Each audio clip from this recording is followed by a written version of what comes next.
Hi, my name's Mark Dickinson. I live in Flamborough, Ontario, Canada. I'm a very proud Canadian. Consider myself a patriot.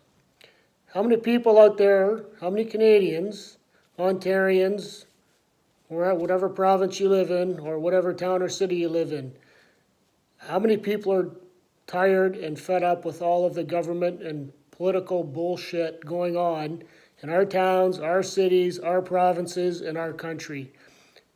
We need to stop this bullshit, people. It's communism, it's dictatorship, they want to they're slowly taking every freedom and right away from all of us. I don't care what party you support or what person you like. At the end of the day, they're all the same. They're basically doing the same. And the ones who are in power, the opposition parties, they don't seem to be doing a whole lot of anything. I don't see them standing up for whether it's municipal politicians, provincial politicians, or federal politicians, even from the opposite side.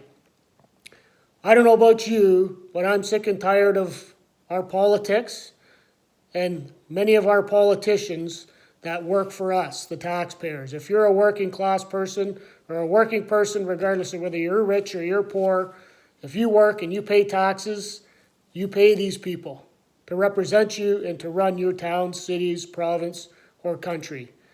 If we don't stop this bullshit very soon, just listen and talk to people who come from countries where there was communism and their ancestors or themselves down the line to themselves. Listen to those people. Ask them why they came to Canada. They came to Canada to get away from that bullshit. And that bullshit is communism and dictatorship in every way.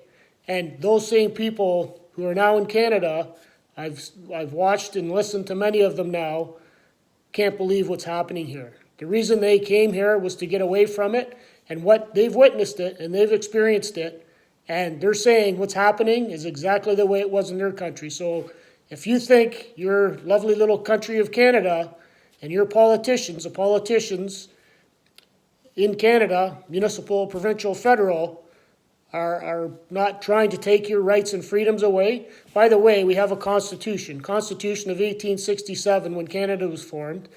And in that Constitution, the very first section is Charter of Rights and Freedoms. If you don't know what they are or where they are, that's where they are. Constitution Act of Canada, 1867, when our country was formed, Canada, the very first section is Charter of Rights and Freedoms. And if you don't know what they are, if you're a Canadian citizen, I'll be honest, I didn't know it.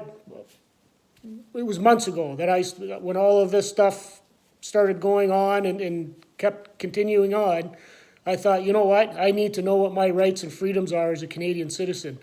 And I'll tell you, if we don't stand up and if it doesn't mean anything, then let's get rid of it. If you want to live in a communist or dictatorship, then you know what?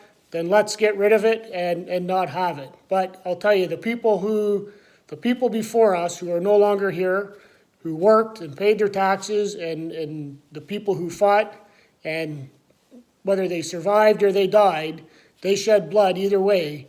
You know what? Shame on us. Shame on us for not standing up for those people, and not just the people who fought in the wars, but our parents, our grandparents, great-great-grandparents, great-great-grandparents. It doesn't matter.